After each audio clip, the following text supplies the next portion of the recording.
We have Dr. Rebecca Bolante with us in studio this week. Let's get started.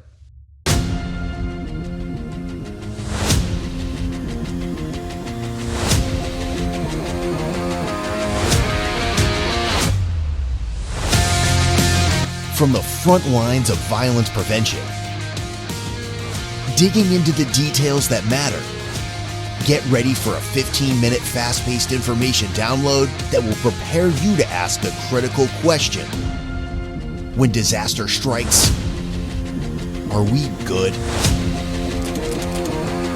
Now, here's Jim Bennett. Thank you for joining us on AWG, where we ask the critical question, are we good?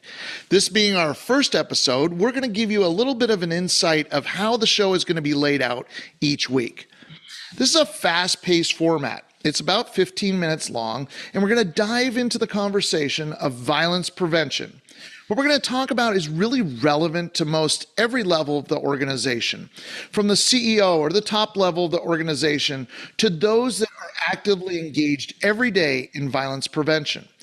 And if you just simply have an interest in violence prevention, you're at the right place as well. So now we're going to get started and kind of dive right into this conversation with Dr. Rebecca Bolante. So Rebecca, it is great to have you here. This has been a long time in coming. I know. And I want to take this opportunity for the audience to kind of get to know both of us, because certainly as a host, they're going to be stuck with me every week, but also as the founder of Bolante.net, you're going to be on the show a lot, and as certainly one of the executive producers, you're putting this together and helping us bring this every week to our audience. So let's kind of start with introducing you to the audience. Go back. Rebecca, how did Rebecca become the CEO of Bolante.net? Where'd it come from? Yeah. Well, first of all, Jim, this is so cool that we have this up and running. Yeah. You and I have been together for quite some time. Yeah. And yes, I think this is going to be great because people often ask, you have a counseling background, but how did you get into security and threat assessment? So I thank you for this opportunity. And this is going to be a great journey. Are we good? This is great. Yeah. And as people get to know you more, the Jim Bennett, they're going to see all the different facets of you and your background. So this is just awesome. But yeah, people ask me, my background, and you know the answer to all these Well, I know the answer. questions. The audience doesn't know the answer, right? So With psychology and then counseling people with disabilities, and then also criminal justice. Yeah. And so fast forward my career, when you and I were both working in higher ed, Yep. and my passion shifted from doing research in behavioral threat assessment, and then also doing some response for the college I was working for. So it's interesting how over the last, over 10 years, closer to 15, where my career path has shifted and my passion has just been really helping our colleagues with professional development to fill those little gaps that they have, whether personally and professionally or with their organization. Yeah. And so that was one really cool thing. When I'll never forget when you and I were both working our rears off for state government or higher education. But then making that decision of, it's time for me to leave and start my own company. And thankfully, my husband, who was awesome, I went home from work and I was just venting and he's like, do it. Just start your own company. So that was a little scary, but exciting. And I remember calling you going, Jim, what do you think? And you're like, yeah, because at the time when we were both working higher ed, I had you help with some classes on threat assessment. Exactly. And that was fun. And so building new curriculum, doing a whole year worth of certificate for threat assessment. We had that center that was threat assessment and disaster. It was great. But my background, as you know, is not business or those elements. So the learning curve of putting together a business, and you have a good business mind. So we activated mirrors, this. But if you want to say it's a good business mind, that's fine. It is. I'll take it. But that's one thing I love is finding out people's talents and strengths and knowing my own weaknesses and my talents and then building the team. And so we have between 20 and 25 contractors with us that help us fulfill different contracts for the company, which is cool. Yeah. So from forensic psychology to law enforcement, it's been pretty cool. So I agree. You know, it's interesting kind of going back when we first met each other, we were both on a governor's task force. And I remember the day you're sitting at the other end of the table, whatever it is. And then I guess I had said a few things, you know, and I listened to you say a few things. And after the meeting, we talked for a minute, not knowing each other. And you were like, I think we'd met at some point on a couple of business functions, but we didn't really know each other. And you're like, hey, would you ever be interested in coming over to my higher ed and, you know, helping with some classes and whatnot? I was like, oh, that's great. And then here we are today, years later, long after Bolante has launched, with now the launch of this show, but so much of what we've done for a lot of different organizations. I want to go back for just a minute because I want to also introduce everyone to our research team, at least conceptually. And you're going to see many of our researchers on the show coming up. In fact, I'm excited because we have so many great talents already lined up that are going to be guests on the show. Some are very, very popular, well-known people, especially in the field of threat assessment and judicial matters and domestic violence experts, you name it. So I'm excited to start introducing them, but I don't want to let the cat out of the hat yet, but we're going to see those. But back to the research team. Tell us a little bit about what our research team is. What do they do? You know, when we first started the company, that was one element I wanted. And who would have guessed? I used to hate research. Back when I was an undergrad, I was like, I still do. And not that I'm the best with statistics and data, but I love research. I love staying on the cutting edge of things. And so when we put together the company and Dr. Rob Blundblad, he was alongside me and I was like, okay, we're going to do this research team. And it just started with about 5 of us and it has grown. I just looked the other day on our list. We have 32 people from around the world and some that are very seasoned researchers and some that are just learning, some that love writing, but some that love data collection. So this is great. Dr. Cass Dykman is now our leader. And I'm sure he's going to be on one of your episodes. Specializes in AI, but also counseling. So it's a great combination and also threat assessment. And so the research team is just dynamic. We meet every week like clockwork and different projects from stress and aviation to security practices to behavioral threat assessment. So right now we're narrowing it down to really focus on security and behavioral threat assessment. So doing some great work on CISD and CISM, which is what? Critical incident stress debriefing. So we have we have some just amazing folks that are part of that research team that are doing some great things. Yeah. And, you know, our goal too is to really kind of share that with our audience. So what you're going to see coming up here down the road, like I said, is a variety of different guests. Some days you're going to be stuck with me. Some days it's going to be Rebecca and I having a conversation. But one of the things that we really want out of this show is that 15-minute concise. We're going to give you the information you need to know, and we're going to kind of cut through all that fluff. And so that's why we'll bring in our research team to say, hey, here's the highlights of our research. This is what we got for you as a viewer, as a member of our audience, to kind of understand what's happening in the world of violence prevention, whether it's directly threat assessment or it's even moving into the areas of de-escalation. There's just so many different areas we're going to move into there. And like you said, the critical incident stress debriefing stuff is huge. We have a research team going right now on PTSD and how that affects people. But again, I think when individuals watch this show, they're going to find that in every episode, there is something for them. You know, we may have a guest on who's a member of a K-12 team, a K-12 organization. Maybe they are from the banking industry, high tech, whatever it might be. But my goal as a host of the show is give everyone something from that interview. So even if you see it coming up, you know, of like, oh, he's got someone from the school district and I'm a high tech business, you better tune in, because they're going to give us stuff that I'm going to relate to you and make it usable in your field as well. And so that's going to be a lot of fun. But yeah, just kind of getting back to the reason. I know I'm all over the place because there's so much to talk about here.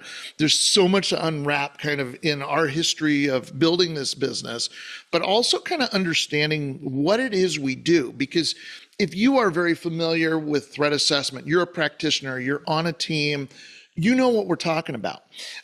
If you've heard this kind of looming out there, what is threat assessment? I know that happens a lot, doesn't it? It does, doesn't it? Or people might say, oh, I know threat assessment. And then you have a conversation with them and they're talking about risk assessment or risk management. So even though threat assessment's been around for a long time, there's a lot of work out there in terms of educating people. Absolutely. Yeah. Sorry, I just know how much you love to be. I grew up in a large family. As you know, there's 6 of us. Yeah. And we always, and it's not right, but we always interrupted each other or talked over each other.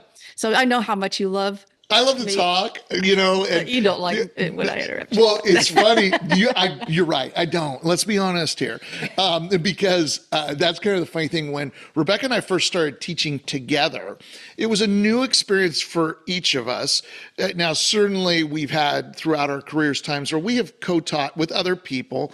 But clearly that was in the dust of memory, because when we first started talking together, my style of like, I got something to say, I got to finish it, don't interrupt me, because I'll never find my track or my way back.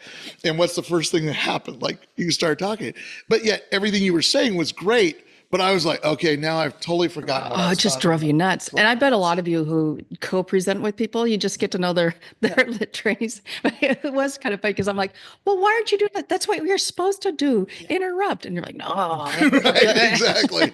Don't interrupt. So thank you for letting me continue to interrupt. I'm used to it now. I just let it happen. It just bounces off me, you know. But anyway, so in respect of everyone's time, I do want to kind of talk for just another minute or two, and then there's going to be an opportunity for our audience to really get more of this conversation.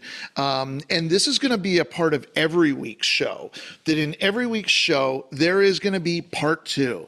There's going to be a continuation of what we've been talking about, and that's going to be part of what's called the Good Squad. And I'll talk a little more about that as we close out. But it is basically kind of like our super fan network, right? That you can join, and you go into electronically the squad room. And in there, you get this second part. Sometimes a little more casual. I love it. Today's super casual. And most of the time, people won't be in studio. And so they won't have an opportunity, or there won't be as much of a kind of a casual approach to it.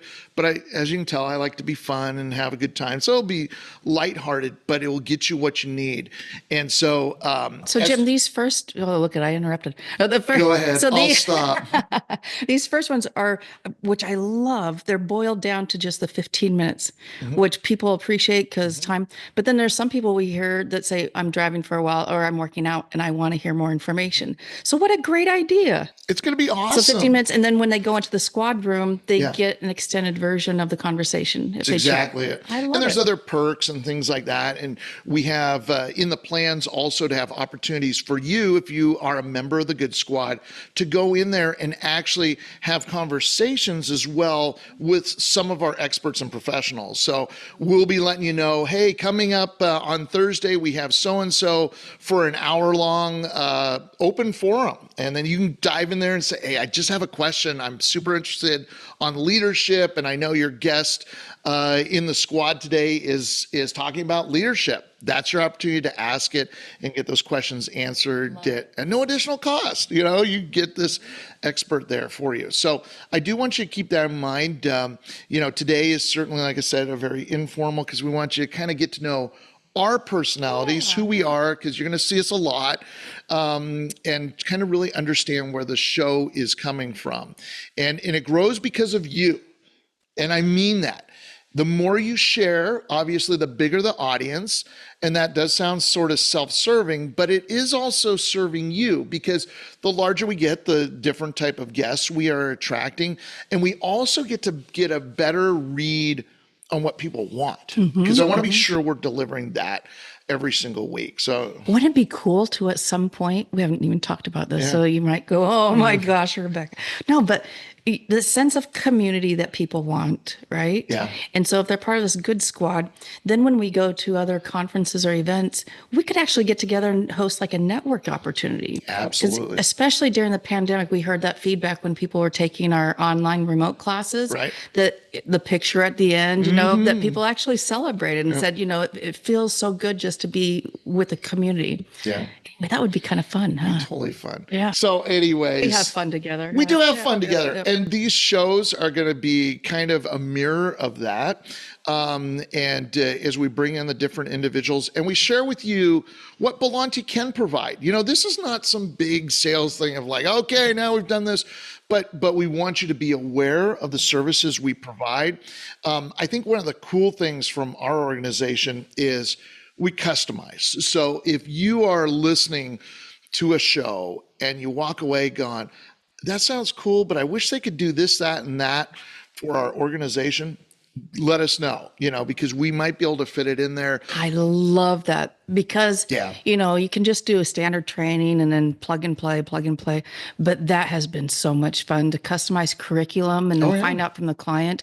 I mean, we've worked with a lot of tribal communities and just our journey of learning about the culture within various tribes and how one is so much different than the other. Right. And then be able to tweak and change the curriculum to make it meaningful. Exactly. Oh yeah, Exactly. that is fun. And also, sorry, right, I keep here's on. an idea. No. Here we go. Well, I was talking to someone in the casino industry, and we talked about this earlier too, is taking curriculum that we might present at a professional development, but then realizing that not everyone wants to or has the same reading levels. Yeah. And I love doing that. I love taking curriculum and maybe boiling it down to make it understandable. So So you're we saying, really bring it down for me is what you're Exactly. actually saying. Because Bennett needs the 6th grade level. Let's be honest. Okay. Here, That sounds buddy, that's good. not true. All right. But yeah, we can customize, which has been fun. The other thing, when you were talking about the research team and all the activities, from day one, that has been great to use that as a vessel to bounce off our training curriculum. And whether it's in psychological first aid, whether it's in disaster behavioral health or suicide, being able to have some experts that really have databases and lit reviews and the expertise to be able to make sure we're on the cutting edge. We customize that training on suicide, a really important topic and near and dear to both of us. Yeah. And we both have done training where it's extended, but we had a client who said, our personnel, they will barely have 30 minutes for training. Yeah. That was a challenge, but we did it. And so we have different variations to where we have it boiled down to where the person has the essence of what not to say, what to say, some tips. Oh, yeah. But that also helped with the research team. So that continues to help navigate our training offerings. Absolutely. I agree. Great stuff. I hate to do this, but we're on our tight timeline. But here's the good news, folks, that there is more to come. And you can join us on the Good Squad, become a member of the Good Squad in the squad room where we get the next part of this conversation. Go into the squad room, join the Good Squad. We want to have you part of that, and we'll see you in there. And again, remember, ask the question on a daily basis, are we good? Thank you, and we'll see everyone else in the squad room.